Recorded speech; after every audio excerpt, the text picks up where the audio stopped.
After voting was concluded at the keenly contested election across the 30 local government areas of the state, the verdict of the people is in. The residents of Osun State have chosen who will manage their commonwealth and lead them as governor for the next 4 years. On behalf of the chairman, here at the Collation Center in Osogbo, INEC's Chief Returning Officer and Vice Chancellor of the University of Lagos, Professor Tonyo Gundikpe, announces the results of the election. Ademola Isiaka Oyetola, APC 375027. Adeleke Ademola Jackson Nuruddin, PDP 403371. On behalf of the chairman of INEC of PDP, having satisfied the requirements of the law, is hereby declared a winner, and he is returned elected.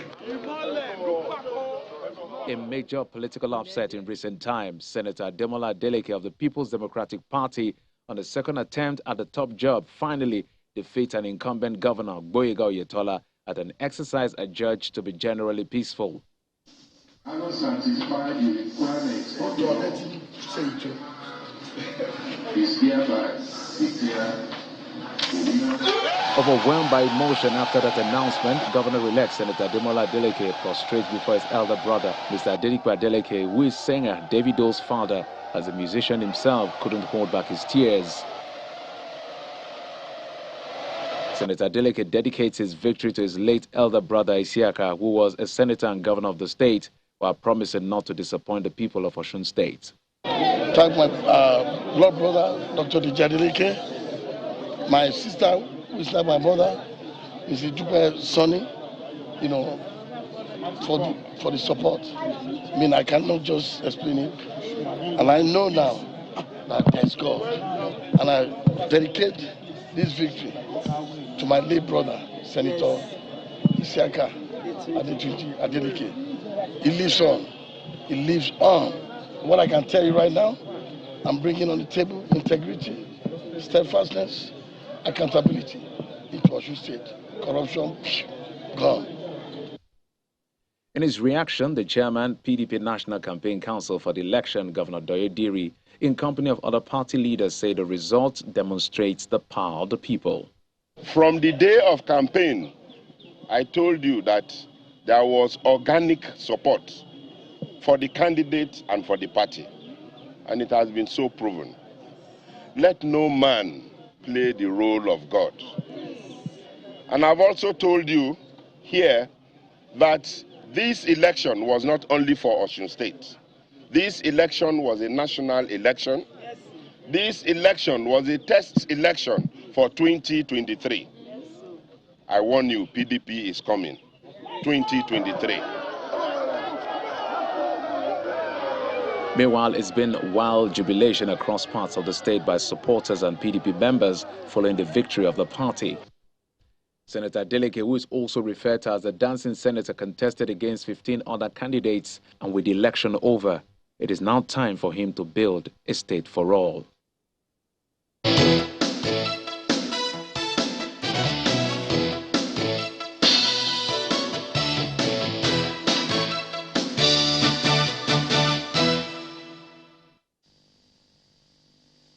Well, that's what we're looking at, the aftermath of the elections in Osun State that has now produced Senator Ademola Adeleke as the governor-elect of the state for 4 years, as soon as the handover is done, which will be at least some 3 or 4 months after the results have been announced. But we're going to be speaking right now with Mr. Ariyo Dariatoye, who's Executive Director, Adopt a Goal Initiative. You're welcome to Abuja Studios this morning. Good morning, Margaret. Thank you for having me. Good morning. I do not know what the permutations were, whether people like you had any, will I say, calculations as to how the elections were going to go. But did this follow, if you had any, your predictions, if you had any, did these elections follow the calculations or predictions which you had on the ground? Well, I would say not exactly, in the sense that there were multiple factors. However, when you look it was difficult to make a prediction? Yeah, it was difficult, and I would say this. Why? Some important aspirants, also very formidable aspirants in quote, left both parties. Left APC for other parties, left PDP for other parties. So I was actually expecting a situation where the vote tallies of probably those who left PDP will have been such that when you put it together, PDP will have won, if not that these other guys left.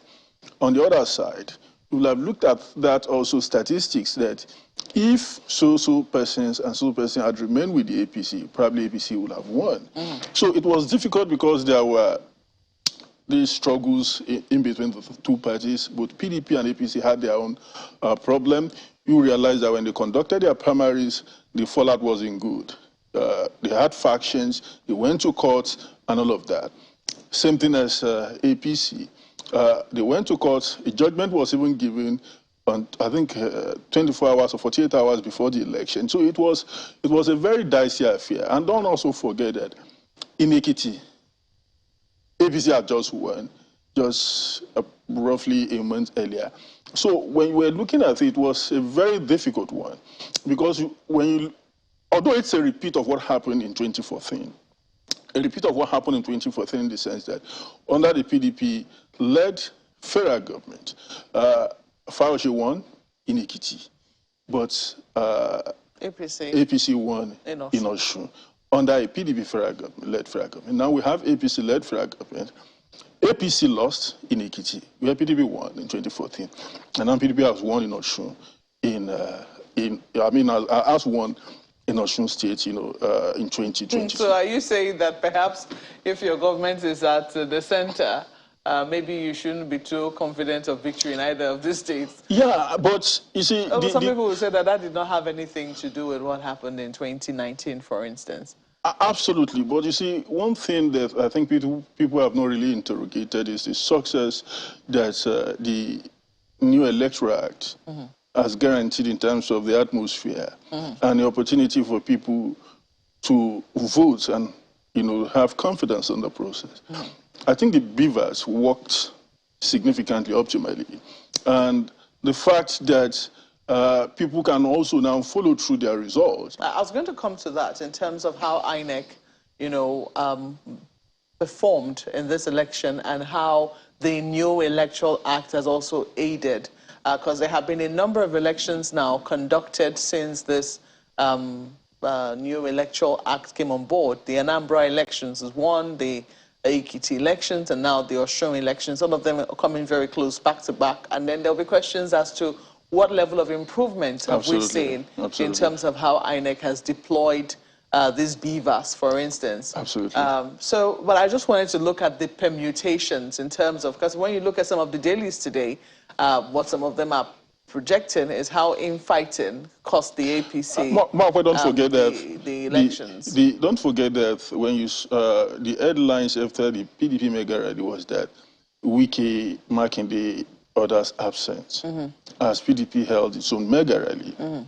So there was serious concern. In fact, there wasn't really a problem within the APC Governors Forum. There was a unity of purpose going into Osun. But on the side of PDP, we saw that concerns. We saw that some APC governors also visited Governor Wike, and that was part of the concern I think they were having. So it was an election that probably maybe the winner must have looked at the indices, walked themselves through. Because you recall, just yesterday I was asking my friend in Yehaga, I said, do you remember that when I was looking at your data, because they were giving us this weekly data about the PVC registration, and we saw this unusual spike in Osun State. That was starting from last year. Osun was leading in terms of the number of people who are registering. So I said it's good that we also have to look at the statistics, whether that's in a way contributed, to the victory of the PDP. Because people always say that when you have that momentum in terms of new registration, it's always tending towards a referendum on the government and power. People have also said there are facts that out of maybe 5, there is possibility of 3 who want to vote against the government in power when you see people are desirous of registering. So these are the statistics that probably we need to look at later in terms of the numbers. And if we're able to get the breakdown from INEC in terms of young people, because the majority of the people that participated or registered were young people, whether the victory that the PDP had was caused by the this momentum that the young Nigerians brought into the process. So these are some of the things we really need to look at. And I think it's also an opportunity for the political parties for them to have their own research department, which I think they don't have. That was why they ran into a problem with the new Electoral Act. These parties do not have a research department for them to evaluate statistics, look at figures, make informed decisions. It's always this knee-jerk approach, to election, always believing that they can use money to rig elections. Well, interestingly, just before we go to Lagos, I do not know whether it also came out to you that this was essentially a two-horse race. One of the things that we always try to do when we have our debates, we hosted a debate a week before the Osun elections. We had at least 5 candidates, and quite a number of them, they looked pretty good to go. And I think when they did the, what they call that now, the peace accord, there were at least 13 political parties which participated in that process, 13 candidates showing up to sign the peace accord, etc. But did we see that? The level of confidence which they exuded, even the level of their standing, it didn't quite show at the polls. Would you agree? That's another thing that we also have to look at. Sometimes the way and manner people tend to use the media, tends to create this impression that people, are solidly on ground. And the fact that people debated very well may not necessarily be a fact check or a significant justification that they were really going to win at the poll. But one thing that probably maybe in the next 10, 20 years, in America, we know that anytime they have debate, sometimes we do see the ripple effect in terms of the numbers going up or coming down. Maybe by the time we get to that, to the extent that we have deepened our democracy, to the extent that when candidates have informed debate, like the one that Channel does almost in every election, that will cause a kind of a shift, have a kind of a consequence on the reaction of the voters when we have stable power supply, when we have access to the media properly and the people are able to make informed decisions. Maybe we'll start having that kind of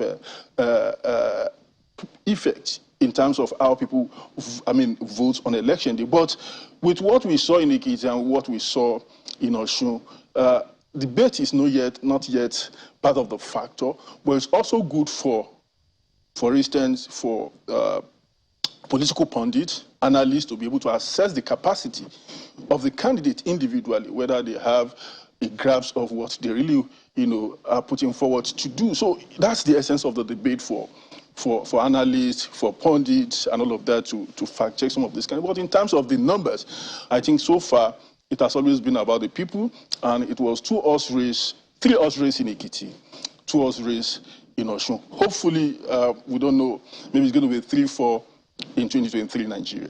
Okay, let's flip this to Lagos now, ladies and gentlemen. Well, yeah, we've got Austin Aigbe, who is the Senior Program Officer, Center for Democracy and Development, CDD, West Africa. He joins us virtually. Good morning, Mr. Aigbe. Thank you for joining us today on the program. You did also monitor how the elections turned out. So for you, having seen previous elections, what were the standouts in this Osun governorship elections? Yeah, good morning, Chairman, and good morning, everyone. Good morning, Maobe. So just to quickly speak to your question, there seems to be a very huge improvement if you have to compare Osun elections with the immediate past for a number of reasons. Number one, it is the first time INEC will be deploying using persons with disability as part of its actor staff. It's unique. It gives some level of inclusion in the electoral process. It's also the first time that INEC will be emphasizing on number of PVC collection rather than the number of registered voters in a polling unit. For instance, the polling unit that has maybe 3001, maybe somewhere like, Wode Community Primary School, 3001, whereas the total number of people who turned out is 1,500, and apparently maybe the number of papers collected will be about 2,000. In making your judgment to determine the margin of vote, INEC didn't have to use the total number of registered voters. They had used the total number of PVC collected. That was unique, and that was a challenge with the 2018 elections, where the margin of difference of vote was about 353 or thereabout, and eventually, when there was need to now determine the margin of vote, INEC did use the number of registered voters. On that side, that was unique. And another very important factor that we saw, a lot of meetings had happened before the election. Civil society organization had pushed, let me use the word pushed, maybe it's a fair word to use, to push the Nigerian police to commit to a process that will ensure that the voting process is devoid of exposure in a way that people who are voting didn't have to show their ballot, or political actors within the polling unit wouldn't have to see the vote that a voter is voting in that cubicle. So that was why, apparently, we didn't shout about vote buying like we did in Ekiti. Ekiti was so exposed in a way that everybody that was voting apparently was so exposed. The cubicle was in an open space. And so anybody that is voting can easily flag his or her ballot, and the politician just buy them, and what is usually called a non-member vote and buy. So when that reduced, particularly in the areas we saw in Osogbo, around the Salvation Army Primary School, around all of those houses around Okefia and all, you will see the manner in which the setup was done. There was like the people was word of, in a way that they don't have access to even see who is voting. Only the fellow voting is alone in a cubicle. And there's a police personnel just by the side if the fellow had to show, because that was one of the agreements we had with the DIG who supervised the election, that if you can stop, see, and buy, we can reduce vote buying. And that is what happened. Even in our own report, we said there was a significant drop when you compare the Ekiti and Osun election in the rate of vote buying. Right. That was fantastically unique. And lastly is the security architecture.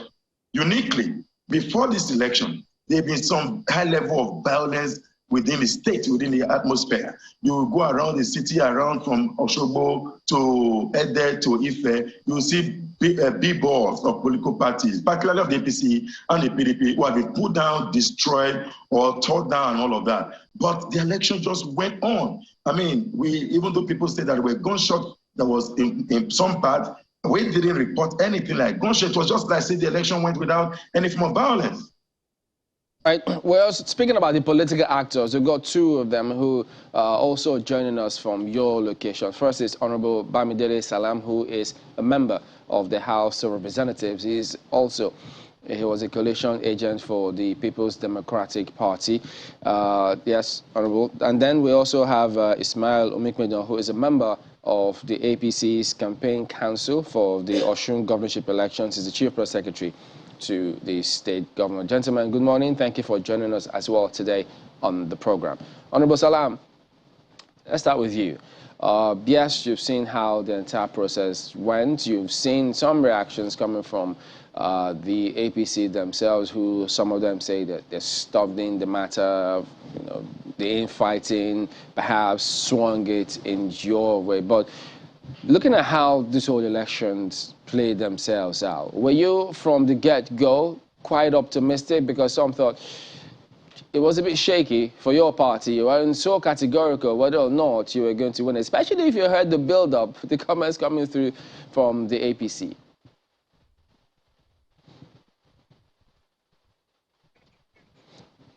Can you unmute? You're muted still.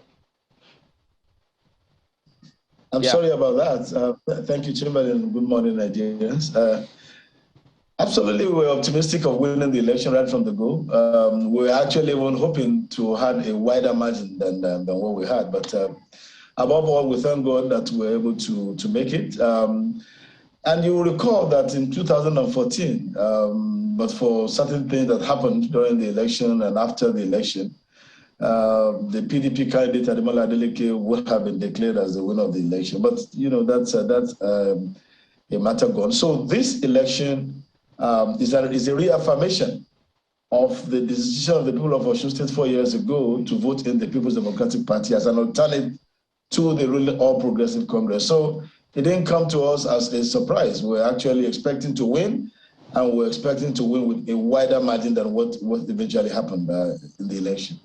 Well, Mr. Mikudon, to you, why is your party saying that they're still studying the matter? Why not just congratulate the winner and move on?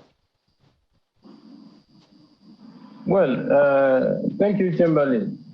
Thank you, Nigeria. Well, the thing is, when you go through a process, you expect to review the process,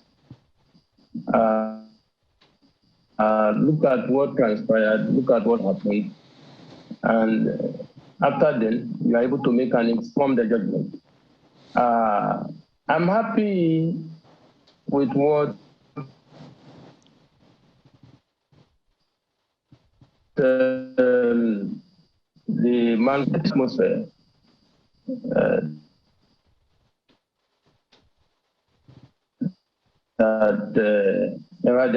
we say we have a gentleman as a god. We were not lying when we said, because ordinarily, as a journalist who has been around for a very long time, we know exactly what transpired in states where incumbents are running for re-election. We didn't record that atmosphere. And I want to say with all sense of modesty that the billboard destruction that eroded the election still happened yesterday after the announcement of the result.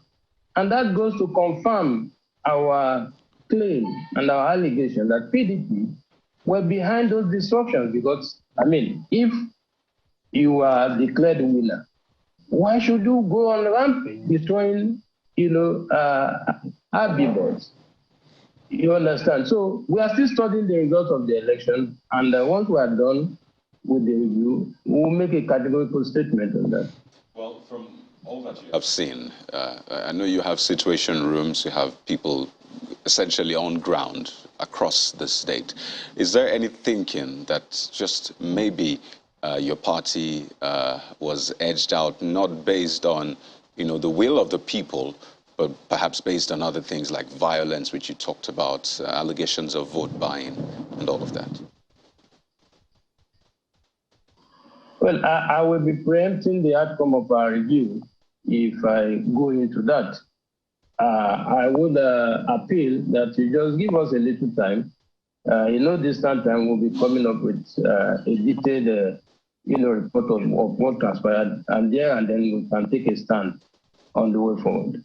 That's quite interesting, because we've had the civil society, people that monitored elections, come up with their statements. Some of them as at the end of Saturday, some on Sunday. So I just wonder why this is taking that long. Not to forget that the president has essentially congratulated the winner. We've seen other people across party lines essentially saying, well, congratulations to the people of Osun. So perhaps the question will be, is there the possibility that you suspect hanky-panky? Because as I said, a lot of people, in fact, some of them have left the state essentially because for them, the work has been done. They commended INEC and all of that.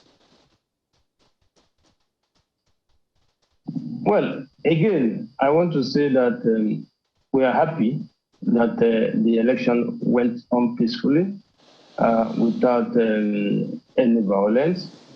We are equally happy that we lived up to expectation as Osun being one of the most peaceful states in the country.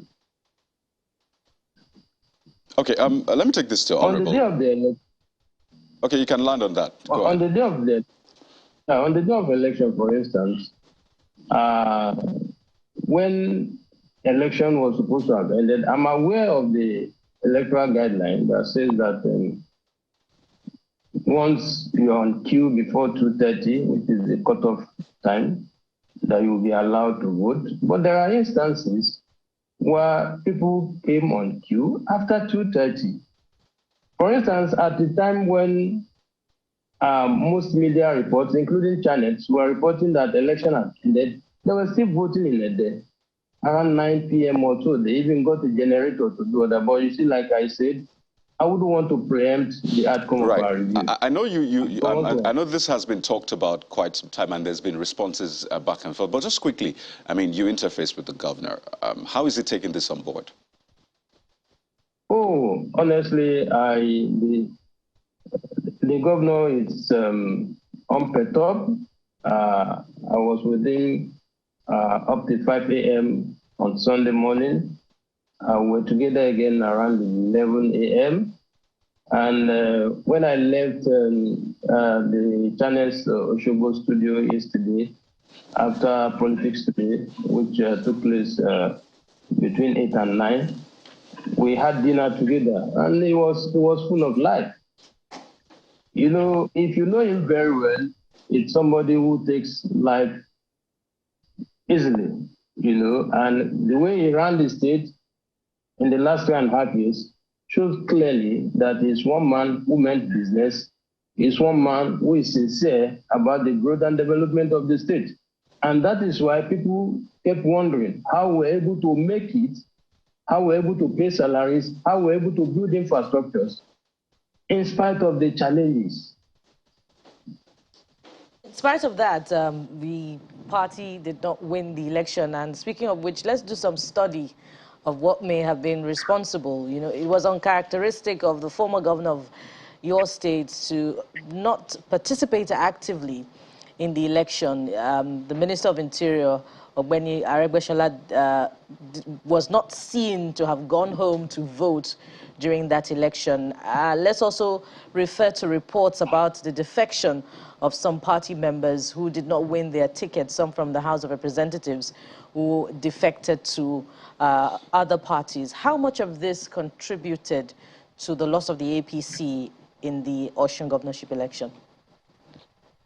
To the best of my knowledge, the only person who defected from our party to the PDP was never an aspirant in the just concluded primary election. He was a former commissioner for local government and chieftaincy affairs. However, we also harvested some defectors from the PDP. But if we follow the historical pattern of election in Osun, I think we did very, very well in spite of what some people try to say. All right. Okay, Mr. Mikman, pardon me. We need to go to break, but when we return, we'll get more reactions from all of you in just a moment. Stay with us.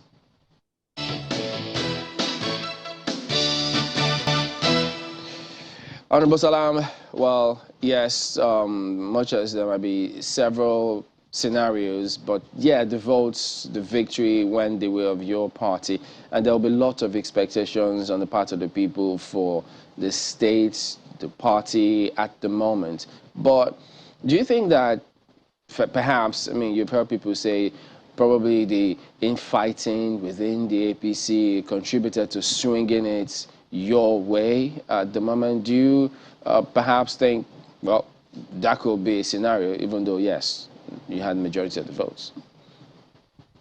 Yes, certainly when it comes to elections, so many factors come into play. One of the factors that came into play in ensuring victory for the People's Democratic Party is the fact that the current administration itself has failed. It has failed on several fronts.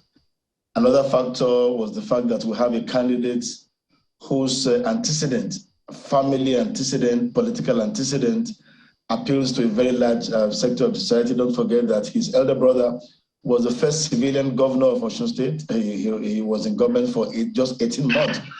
Also, if you look at the geopolitics of Osun State has been in existence for about 30 years. And in those 30 years, the Osun West Senatorial District, where our candidate comes from, has only been able to produce the governor for 18 months, like I said earlier.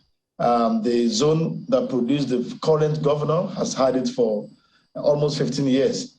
A lot of factors. And of course, we cannot rule out the fact that the apparent division, the lack of the managerial capacity of the present governor to manage the internal affairs of his political party must have contributed in some way to our success. We cannot take away from that. Just like as in 2018, sorry, we had issues in our own political party. Then we had Senator Yola Bishore leaving the party to contest under the platform of the Syrian Democratic Party.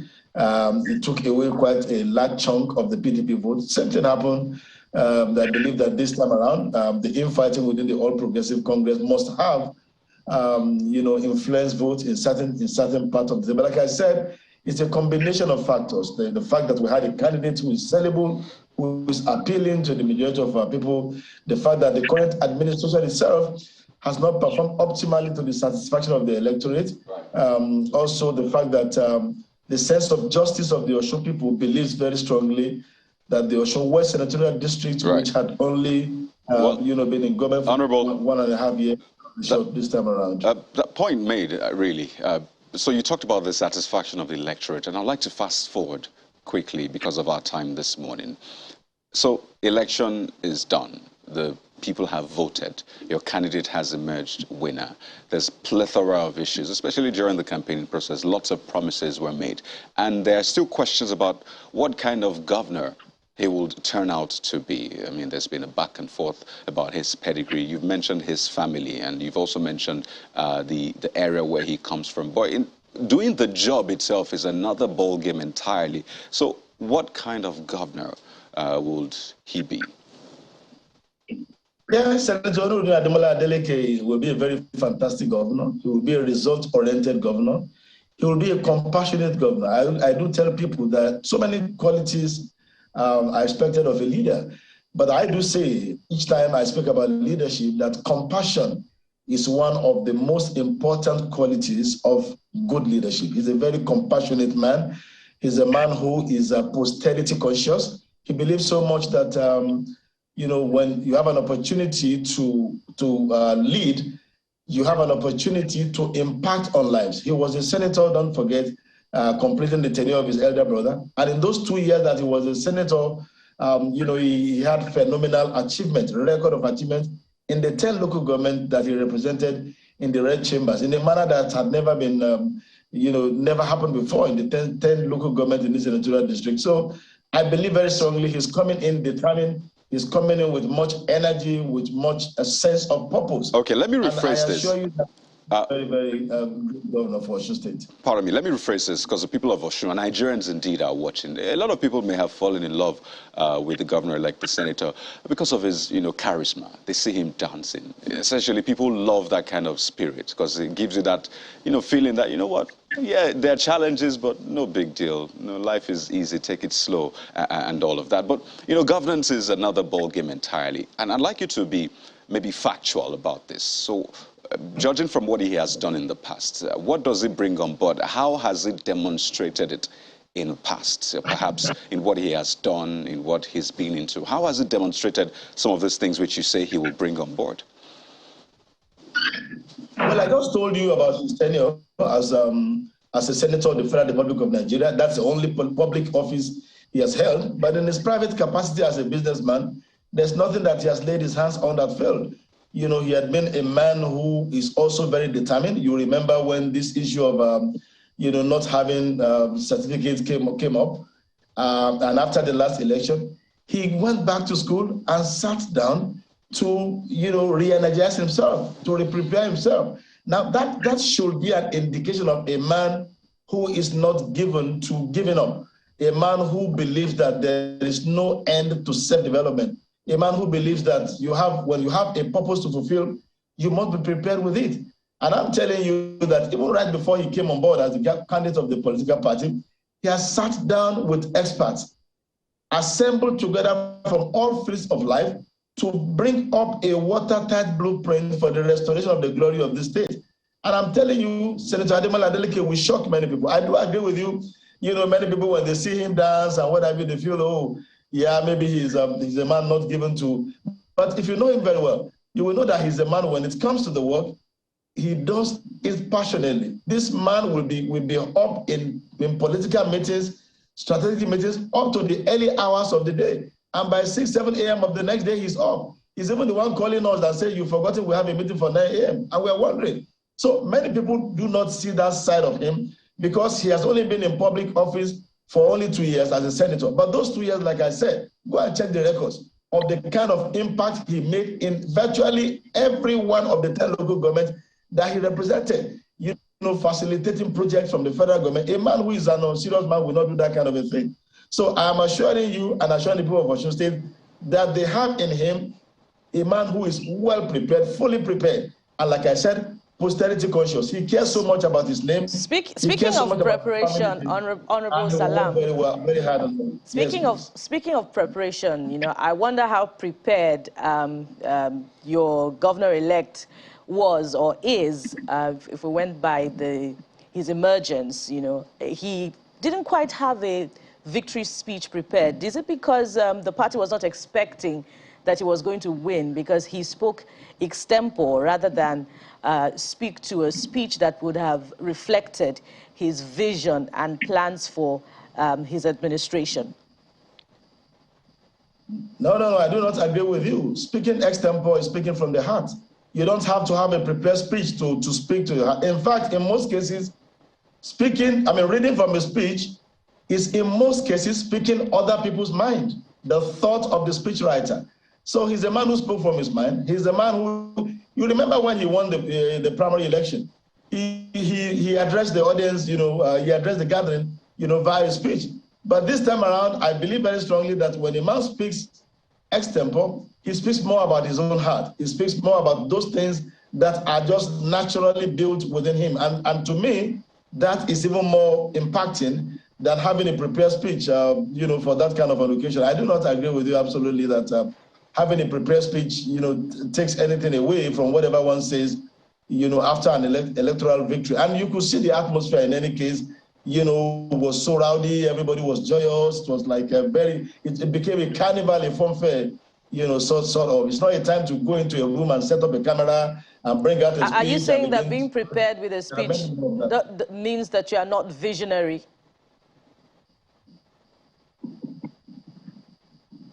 Hello, I didn't get that, please, I'm sorry. Are you saying that being prepared with a document to read is not being visionary? What kind of document? You're talking about a prepared speech? Yes, go ahead. I'm talking about speaking from the heart, speaking extempore. Of course, if you are talking of documents, you are talking of policy papers. We're not in the state for that. Where you have an electoral victory, and an election, result was announced in the wee hours of the morning. There were press men, there were all manner of people there. And then they bring on the camera. I've been in public office myself. And then you say, okay, let me go into a room and go and take a speech. And you sit down somewhere and begin to read the speech. All right. I know you will agree with me that that is not the way to go. Absolutely not. And like I've said, it does not take away from the content of what he said. I'm also aware that he granted an interview, with the Channels Television immediately after the victory. I wouldn't know whether that interview has been broadcast or not, but I'm sure whenever you do that, you will be able to assess, the state of his mind on the electoral victory. And don't forget, like I said, this was a victory much anticipated. It didn't come to us as a surprise. It didn't come to us as a shock. We were most prepared for it, and we are running with that victory. All right, then, Honorable Bamidele Salam, member of the House of Representatives and also a PDP coalition agent for the just concluded Osun governorship elections. We thank you for your time. We also thank you, Ismail Omikmedon, who is a member of the APC's National Campaign Council. I beg your pardon. Yes, that's for the Osun governorship elections, actually. He's also the chief press secretary to the state governor. We've also had Austin Aigbe. But Austin, one more thing from you before you go. Haven't seen how these elections played out. There are those who are already projecting, saying probably we may expect a similar scenario for 2023. But is it foolhardy or is it too early for that kind of assumption? So Osun is the framework upon which you assess 2023, because the last elections. And just to quickly make comment, because I was actually expecting if you could come back to me. The aspect that the CPS said about the voting going to 9 p.m. in Ede, I was there, and we had we technically pulled in INEC to resolve a debacle that would have happened in that polling unit. By 6 p.m., there was a large crowd of voters on the queue. And the beavers were just 3 for a registration number of 3,001. So we expect that INEC should immediately, ahead of 2023 election, break down that polling unit over the community primary school. They need to build minimum 3 polling units in that particular location. That's why you saw polling going up to 9 p.m. So, and INEC, we expect that by 2023 election, these test cases, that there's almost a giving, is a validity that the election credibility plate. We need to pursue that and ask the police, specifically the Nigerian police force and other security architecture, to maintain the stand they maintain here and make sure that nobody buys votes. If we can do that and ensure that place is peaceful, arrest people with guns. We saw that happen on the ground in Osogbo. Talks, arrest them with guns, and in fact, just clear up the guns. Are you saying that there was vote buying in this election? There were, but very minimal. Yes. What area? Saying that what area did you see it?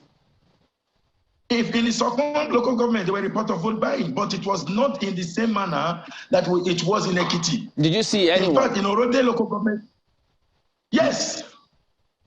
But it was the highest level of covert. It was so covert. It was beyond what we saw in Ekiti. However, I'm saying that we can no longer, because what they did, what the police did specially, was so unique that it dropped with the barest minimum vote buying. And vote buying, in fact, in any case, do you think INEC is aware of that? No, of course. What the police said was that if they cannot eradicate vote buying, they will bring it to the barest minimum. And I can speak for sure that it's been brought to the barest minimum. I mean, there were votes that were bought before vote cast. There were votes that were bought after vote cast. And there were some eyes on the ballot in certain areas that were porous location where the cubicle was not very tight, like in Osogbo. Osun Aigbe, thank you for your time this morning. Let's flip now to Abuja. We still have a guest there. Mark Bay. Thank you, Chamberlain. Yes, indeed, Mr. Dare Atoye is still, Ario Dare Atoye is still here with us. I would like you to just quickly comment on this. If you were to rate the conduct of the elections, the conduct of the electorate, well, I think we can leave expectations out. But if you were to score them and rate them, what marks would you give? Well, brilliant scores for the electorate, for the umpire. Brilliant scores for the electorate. So the turnout was good. It was good. Not just that, the vigilance, the electoral vigilance that I saw in Osun State, very good. And also, I think INEC didn't disappoint. Marked improvement from Ekiti to Osun, hoping that, like what Aigbe said about some of the things we've seen, INEC would take those concerns into consideration. On the part of the political parties, I think they campaigned rigorously, and we saw that in the way and manner people were able to turn out and ensure that they have to police their vote. So in terms of voter education, I think we saw that in Osun, having an idea of the nitty-gritty, you have to upload the results, to the beavers. People said, if you don't have network, we're going to provide you data and all of that. Very interesting development. We saw a place where people refused to let the INEC officials go until they had uploaded the results. That is what we want. So that election should be a referendum on every party and candidate every 4 years. The moment the voters become the king, the electorate the king, like I used to say, then we'll start having good governance, in the sense that when you know that it's not by your party but by your performance. When you don't perform after 4 years, you're going to exit, you're going to leave. And also, and I think it's a lesson for the political parties, PDP, APC, Labour, and NPP, that now that the political parties used to say all politics are local, now result is unit-based now.